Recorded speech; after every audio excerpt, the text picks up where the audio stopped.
Au nom du Père et du Fils et du Saint-Esprit, ainsi soit-il. Chers frères, la grâce de Dieu est victorieuse. C'est la victoire de la grâce du Christ. Nous sommes parfois, dans notre monde catholique, appelés à être un peu trop pessimistes. Et nous en arrivons trop souvent à désespérer. Et à force de regarder uniquement ce qui va mal, nous risquons pour nous-mêmes de nous trouver dans un sentiment d'impuissance et du coup de se dire, mais est-ce que notre vie chrétienne ne serait pas d'être dans un sentiment de défaite continuelle et de se retrouver à cause d'une théologie de l'enfouissement, dans un renoncement continuel à pouvoir annoncer le Christ, être dans la joie d'être transformé par le Christ ressuscité, et le risque de se déclarer, en fin de compte, trop faible dans un monde qui n'est pas chrétien. Beaucoup trop faible, et donc nous serions dans une espèce de mentalité continuelle de la défaite, jusqu'à d'ailleurs ce que des prêtres puissent dire, mais en fin de compte, nous sommes appelés à une disparition. Nous sommes appelés à une disparition. Essayons d'organiser la fin de l'Église, la fin des communautés, une fin honorable. Et c'est ainsi la progression de l'histoire d'une société pluraliste, sécularisée, où le christianisme petit à petit disparaîtra. Et tous ceux qui auront des revendications un peu trop fortes seront des identitaires un peu sectaires qu'il faudra peut-être faire taire gentiment. Mais comment nous ne sommes pas imprégnés par cette espèce d'idéologie de la défaite? Et nous-mêmes, dans notre vie spirituelle, est-ce que nous ne sommes pas tentés par ce pessimisme fondamental ? À tel point que même des clercs viendraient nous reprocher notre identité catholique et de croire dans la victoire du Christ. L'histoire de Saint Paul nous montre qu'il faut arrêter avec ce pessimisme fondamental. Un seul homme a été capable de devenir le plus grand apôtre de tous les temps. Par la puissance de la grâce, il a converti le bassin méditerranéen. Des dizaines de milliers d'hommes et de femmes ont été touchés par la grâce de Dieu parce qu'un homme a été fidèle à la puissance de la grâce. Alors, chers frères, nous devons sortir de cette espèce d'état de léthargie, de se dire « oui, mais la société n'est pas chrétienne ». Ça, c'est plus dans nos milieux, on peut entendre cela. Nous ne sommes plus dans une chrétienté. Donc oui, la mission, c'est bien gentil pour quelques excentriques. Il est important de bien rester dans nos petits milieux catholiques, de bien rester uniquement à se protéger, à mettre des cloisons partout et à transmettre uniquement au niveau de nos familles. C'est la mort annoncée. Si nous n'avons pas le désir d'avoir des paroisses ouvertes, missionnaires, si nous n'avons pas le désir d'aller dans la rue, si nous n'avons pas le désir d'évangéliser, si nous n'avons pas ce désir intérieur, nous ne savons pas quels seront les résultats. Nous ne sommes pas chargés de convertir. Nous sommes chargés de le dire et de l'annoncer.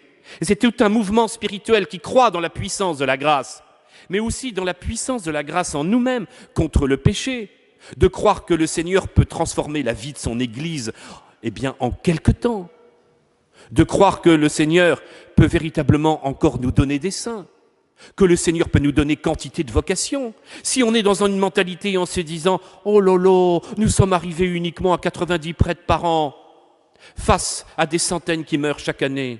Nous ne sommes arrivés en France qu'à 10 000 prêtres, face à 40 000 il y a encore 20 ans. Alors le christianisme va-t-il disparaître ?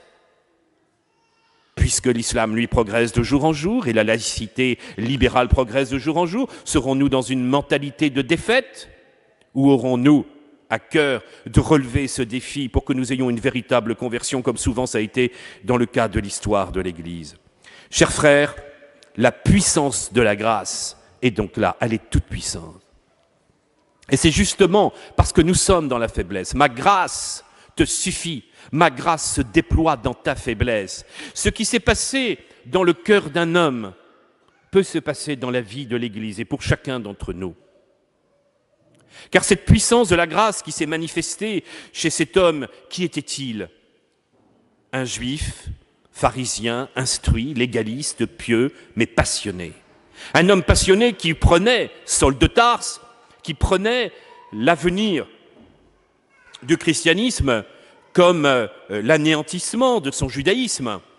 Et cet homme, pour l'honneur de Dieu, s'est dit, mais je dois combattre violemment. Alors certainement qu'il y avait un peu d'orgueil, un aveuglement idéologique, Mais cet homme avait de la passion pour Dieu. C'est cet homme-là que le Seigneur a choisi. Il avait de la passion pour Dieu, et cet homme, touché par cette grâce, d'abord aveugle et se rendant compte évidemment de sa propre cécité spirituelle, va pouvoir s'ouvrir au mystère de la grâce. Chers frères, nous devons être conscients souvent de notre cécité aussi spirituelle, morale. Et nous avons besoin de demander à l'Esprit Saint qu'il nous éclaire sur toutes nos faiblesses, sur nos péchés. Et nous avons besoin de demander la puissance de la grâce, qu'elle puisse se manifester en nous, pour que nous puissions être véritablement remplis de cette puissance de Dieu. Il faut que nous ayons un cœur bon et généreux, comme nous le rappelle l'Évangile d'aujourd'hui, comme nous le rappelle notre Seigneur. Comment la grâce va pouvoir se manifester, cette parole de Dieu, cette grâce du Seigneur, cette semence qui va pouvoir venir dans un cœur bon et généreux, dans la persévérance. Alors nous devons être remplis de cette bonté du cœur, et pour cela, pour pas que nous soyons comme ceux du monde qui peuvent peut-être entendre la parole de Dieu, mais qui n'y attachent aucune importance, ou qui, sermon après sermon, se disent qu'ils sont installés dans leur péché, qu'ils ne pourront pas changer. Si nous n'avons pas cette générosité du cœur à pouvoir véritablement être transformés par la puissance de la grâce, car la grâce est victorieuse, elle est puissante, elle peut nous arracher au mal, au péché. Elle peut véritablement nous donner ce triomphe sur la mort. Alors nous devons, chaque jour, croire dans cette puissance de la grâce. Ce sera le premier acte fondamental, une foi dans la victoire et croire que la grâce peut transformer notre cœur. C'est considérer aussi que le plus important pour nous, c'est la grâce de Dieu. Considérer que si nous voulons que cette semence tombe dans de la bonne terre, c'est d'avoir cette terre ouverte à la parole et à la grâce de Dieu. Est-ce que nous sommes convaincus que le plus important est la vie spirituelle?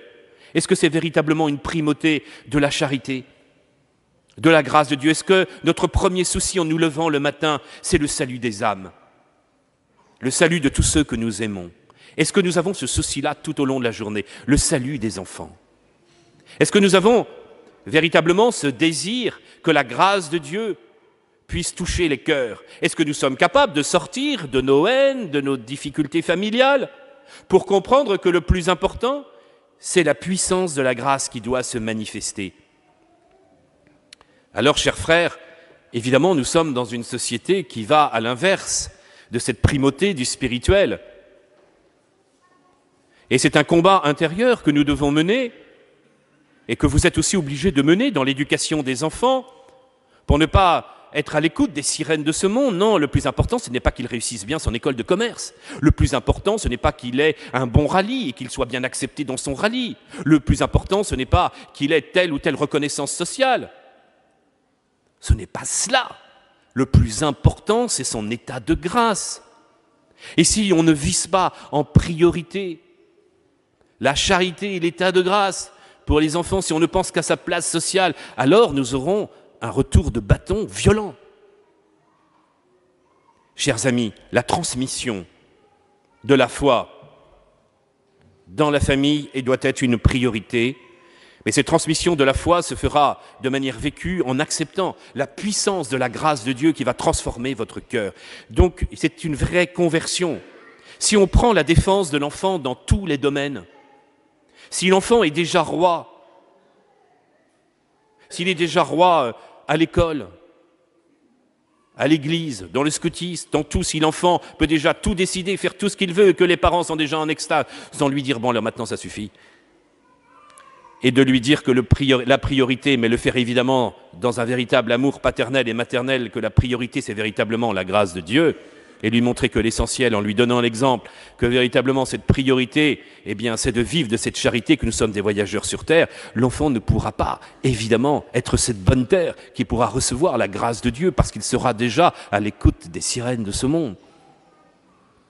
Chers frères, c'est un combat intérieur, spirituel, un combat familial, un combat de société, un combat, évidemment, pour toutes nos paroisses, de vivre cette priorité du spirituel, d'avoir la foi dans la puissance de la grâce.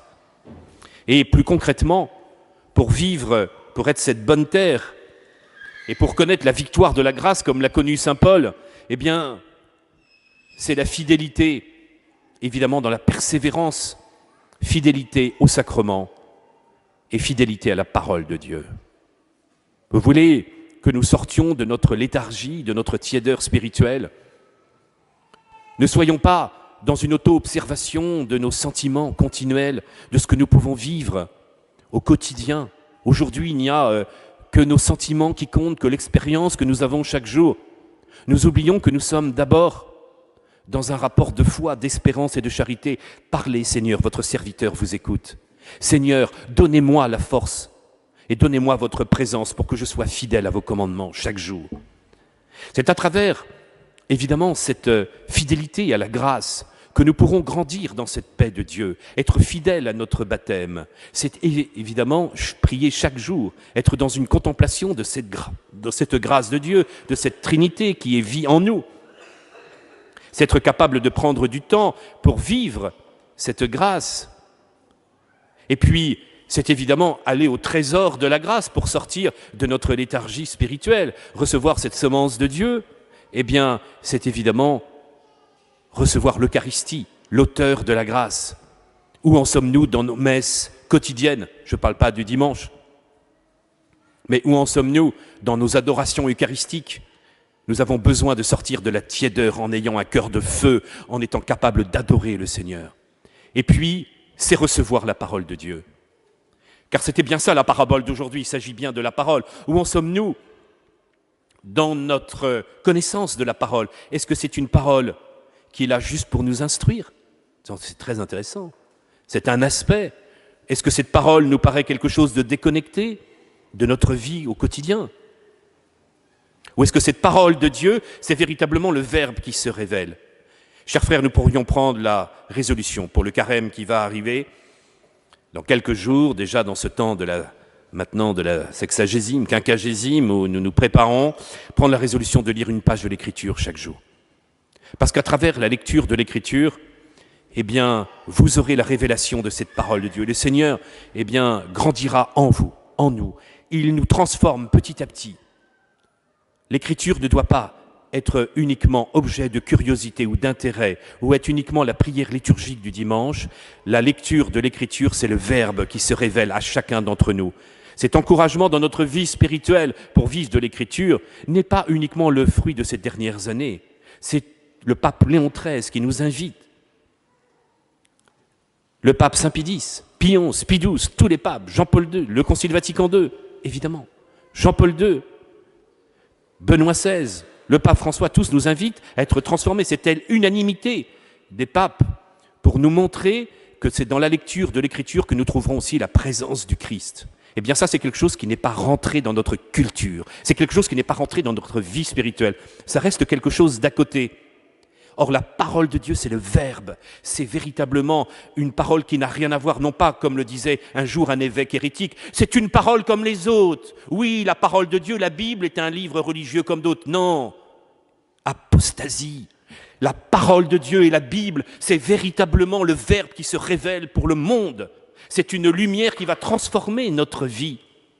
Donc, je vous rappelle qu'il est de foi catholique, défini par le Concile de Trente, qu'il y a l'inhérence et l'inspiration. Ce ne sont pas des choses modernistes, cela, c'est la tradition véritablement qui fait vivre et qui renouvelle l'Église. Et donc nous devons être transformés par cette grâce de Dieu. La semence de Dieu, c'est cette parole de vie qui va nous transformer chaque jour. Alors prenons cette résolution et nous verrons alors que la parole de Dieu est victorieuse et qu'elle est la parole de résurrection, elle est la parole de vie qui va détruire notre mort intérieure. Amen. Au nom du Père et du Fils et du Saint-Esprit, ainsi soit-il.